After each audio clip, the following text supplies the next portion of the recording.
નમસ્કાર દર્શક મિત્રો, વીર ફાસ્ટ ન્યૂઝમાં આપનું હાર્દિક સ્વાગત છે। હું છું મેઘા અગ્રાવત અને સમય થયો છે આજના મહત્વના સમાચાર પર નજર કરવાનો। નકલી ચેક આપી લાખો રૂપિયાની છેતરપિંડી કરનાર બે આરોપીઓ સામે કોર્ટે કડક વલણ અપનાવ્યું છે। અલગ અલગ બે ચેક બાઉન્સ કેસમાં કોર્ટે બંને આરોપીઓને 1 વર્ષની સજા ફટકારી છે। સાથે જ ફરિયાદીએ લાખો રૂપિયાનું વળતર ચૂકવવાનો પણ આદેશ આપવામાં આવ્યો છે। ચુકાદાનું પાલન નહીં કરતા હવે બંને આરોપીઓને સજા ભોગવવા માટે પાલારા જેલ ખાતે મોકલી આપવામાં આવ્યો છે। શું છે સમગ્ર મામલો, જોઈએ આ અહેવાલમાં। આરોપી બારોટ લાલજી બચુભાઈએ ફરિયાદી રાજુભા રમુભા જાડેજા પાસેથી મિત્રતાના નાતે હાથ ઉછીની રકમ મેળવેલ, જે રકમ પરત આપવા માટે આરોપીએ ચેક લખી આપેલો। જે ચેક પરત ફરતા રાજુભા રમુભા જાડેજા ભુજ કોર્ટમાં ફરિયાદ દાખલ કરેલી। જે ફરિયાદ ચાલી જતા ફરિયાદી દ્વારા રજૂ કરવામાં આવેલ તમામ દસ્તાવેજો, આધાર પુરાવાઓ તથા સાહેદોની જુબાનીઓ તેમજ ફરિયાદ પક્ષના વકીલ દ્વારા કરવામાં આવેલ વિગતવારની લંબાણપૂર્વકની દલીલ કરેલ, તેમાં ઉપસ્થિત કરવામાં આવેલ કાયદાકીય મુદ્દાઓને ધ્યાને લઈને નામદાર બીજા અધિક ચીફ જ્યુડિશિયલ મેજિસ્ટ્રેટ જેવી બુદ્ધા સાહેબે ફરિયાદીની ફરિયાદ મંજૂર કરી આરોપી બારોટ લાલજી બચુભાઈને તકસીરવાન ઠરાવી કોર્ટે 1 વર્ષની સજા તથા ચેકની રકમના 9% વ્યાજ લેખે ₹2,44,500 આરોપીએ ફરિયાદીને ચૂકવી આપવાનો અને તે રકમ ન ચૂકવે તો વધુ 6 માસની કેદની સજા ફટકારતો ધાક બેસાડતો હુકમ ફરમાવેલ। જે હુકમની અમલવારી ન થતા નામદાર કોર્ટ દ્વારા આરોપી લાલજી બચુભાઈ બારોટને સજા ભોગવવા માટે પાલારા જેલ ખાતે મોકલી આપવામાં આવેલ। તે જ રીતે અન્ય એક કિસ્સામાં શ્યામજી પ્રેમજી ગોરસિયાએ નિલેશ કાંતિલાલ ટાંક વિરુદ્ધ ₹4,50,000નો ચેક પરત કર્યા અંગેની ફરિયાદ દાખલ કરેલ। જે ફરિયાદી ચાલી જતા આ નિલેશ કાંતિલાલ ટાંકને પણ 1 વર્ષની કેદ તથા લેણી રકમ 30 દિવસની અંદર ચૂકવી આપવાનો હુકમ કરવામાં આવેલ। આરોપી નિલેશ કાંતિલાલ ટાંક દ્વારા હુકમની અમલવારી કરવામાં ન આવતા નામદાર કોર્ટ દ્વારા તેના વિરુદ્ધ સજા વોરંટ ઇસ્યુ કરવામાં આવેલ અને આરોપી નિલેશ કાંતિલાલ ટાંકની ધરપકડ કરી સજા ભોગવવા માટે પાલારા જેલ ખાતે મોકલી આપવામાં આવેલ। આ બંને કેસમાં ફરિયાદીના વકીલ તરીકે દેવાયત એન બારોટ અને ખીમરાજ ગઢવીએ વિગતવારની દલીલો કરી હતી અને આરોપીઓ દ્વારા હુકમનો પાલન કરવામાં ન આવતા આગળની કાર્યવાહી કરેલ હતી અને તેમની સાથે ઉમેશ સુમરા, રામ ગઢવી, રાજેશ ગઢવી, જય કટુઆ, અંકિત ભાનુશાલી હાજર રહ્યા હતા।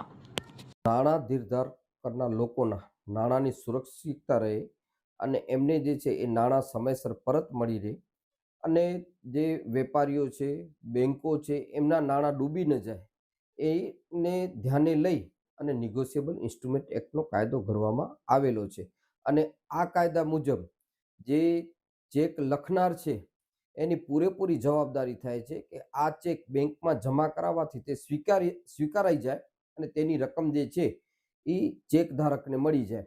હવે આવી કોઈ રકમ કોઈ કારણસર ચેક સ્ટોપ પેમેન્ટથી, સહી ડિફરથી અથવા બેંકના ખાતામાં અપૂરતું ભંડોળ હોવાના કારણે પરત થાય તો જે છે એ નોટિસ કરી અને એને જાણ કરવામાં આવે છે ને એ નોટિસ મળેથી 15 દિવસની અંદર જો ચેક લખી આપના નાણાં ચૂકવી દે તો આ ફરિયાદ કરવાનું કારણ સમાપ્ત થાય છે।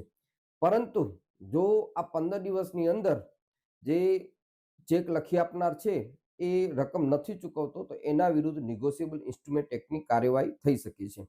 હવે આવા જ એક કેસમાં રાજુભા રમુભા જાડેજા પાસેથી લાલજી બચુભાઈ બારોટે હાથ ઉછીના નાણાં મિત્રતાના સંબંધના નાતે મેળવેલા અને એમણે જે નાણાં પરત માંગ્યા ત્યારે એમણે ચેક લખી આપેલો અને આ ચેક બેંકમાં જમા કરાવતા આ જે છે ચેક લખનારના ખાતામાં પૂરતું ભંડોળ ન હોવાના કારણે આ ચેક પરત ફરેલો। હવે ચેક પરત ફરતા નોટિસ કરવામાં આવેલી અને ત્યારબાદ ફરિયાદ દાખલ કરવામાં, જે ફરિયાદ ચાલી જતા આરોપીને તકસીરવાન ઠરાવવામાં આવેલો। ચેકની રકમ ઉપરાંત ખર્ચની રકમ અને વળતરની રકમ ચૂકવી આપવાનો કોર્ટે હુકમ કરેલો અને સાથે સાથે આરોપી લાલજી બચુભાઈ બારોટને 1 વર્ષની સજા અને જે છે એ જો 30 દિવસની અંદર આ હુકમનું પાલન ન કરે તો વધારાના 6 માસની સજા કરતો હુકમ કરેલો।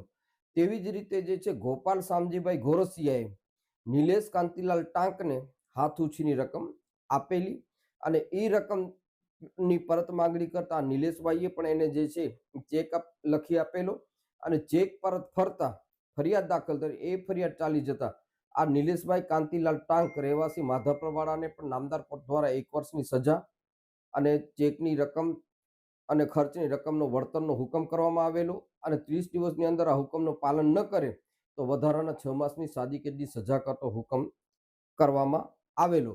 હવે આ કેસમાં જે નેગોશિયેબલ ઇન્સ્ટ્રુમેન્ટ એક્ટની જોગવાઈઓ છે એના મુજબ કોર્ટે એવું નક્કી કરીને ચાલવાનું હોય છે કે ભાઈ આ જે ચેક આપવામાં આવેલ છે એ કલમ 118 ને 139 મુજબ લેણી રકમ પેટે આપવામાં આવેલ છે અને આ લેણી રકમ જે છે એ નથી એ સાબિતીનો બોજો આ ચેક જે છે લેણી રકમ પેટે આપવામાં આવેલ નથી એ સાબિત કરવાની જવાબદારી આરોપી ઉપર હોય છે. એટલે આ બંને કેસમાં આરોપીઓને સજા કરવામાં આવેલી અને આરોપીઓએ આ જે કોર્ટનો હુકમ હતો એનું પાલન ન કરતા 70 મુજબ સજા વોરંટ ઇસ્યુ કરવામાં આવેલા અને બંને આરોપીઓની ધરપકડ કરી અને સજા ભોગવવા માટે પાલારા જેલ ખાતે મોકલી આપવામાં આવેલા છે અને અત્યારે એ લોકો જે છે એ પાલારા જેલ ખાતે સજાનો ભોગવી રહેલ છે.